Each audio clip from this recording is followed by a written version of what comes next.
Litre മുതൽ 12 litre വരെയുള്ള ചാക്സൺ aluminium pressure cooker വാങ്ങുമ്പോൾ 3 ലിറ്റർ അലുമിനിയം പ്രഷർ കുക്കറും സമ്മാനം. പാർട്ടി വിഭാഗീയത കാലത്ത് VS-നൊപ്പമായിരുന്ന PK ഗുരുദാസിനെ ഒഴിവാക്കിയാണ് പകരം മുകേഷിനെ കൊല്ലം മണ്ഡലം ഏൽപ്പിച്ചത്.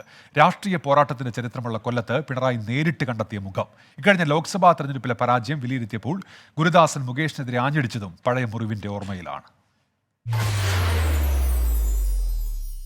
2016 തെരഞ്ഞെടുപ്പിൽ ഇടത് സ്വതന്ത്രനായി മത്സരിച്ച് വിജയിച്ചാണ് മുകേഷ് ആദ്യമായി നിയമസഭയിൽ എത്തുന്നത്.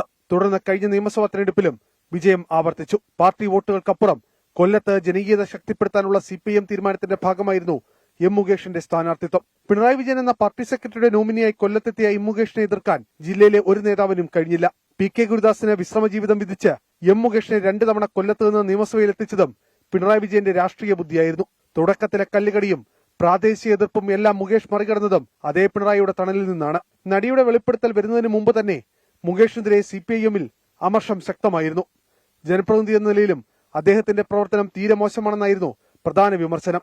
ഇക്കഴിഞ്ഞ ലോക്സഭാ തെരഞ്ഞെടുപ്പിൽ കൊല്ലത്ത് നിന്ന് ആര് എന്ന ചോദ്യത്തിന് CPIM സംസ്ഥാന നേതൃത്വത്തിന് ഒറ്റപ്പേര് മാത്രമായിരുന്നു ഉണ്ടായിരുന്നത്. പാർട്ടി അംഗമല്ലാത്ത M മുകേഷിനെ തിരുത്താൻ പലപ്പോഴും ജില്ലയിലെ പാർട്ടിക്കും കഴിഞ്ഞിരുന്നില്ല. നടിയുടെ വെളിപ്പെടുത്തലിനെ തുടർന്ന് ജാമ്യമില്ലാ വകുപ്പുപ്രകാരം കേസെടുത്തതോടെ മുകേഷ് MLA-യുടെ രാഷ്ട്രീയ ജീവിതത്തിന് ഫുൾ സ്റ്റോപ്പ് വീഴുകയാണോ എന്നാണ് മറ്റൊരു ചോദ്യം. അരുൺ രാജ്, 24, കൊല്ലം.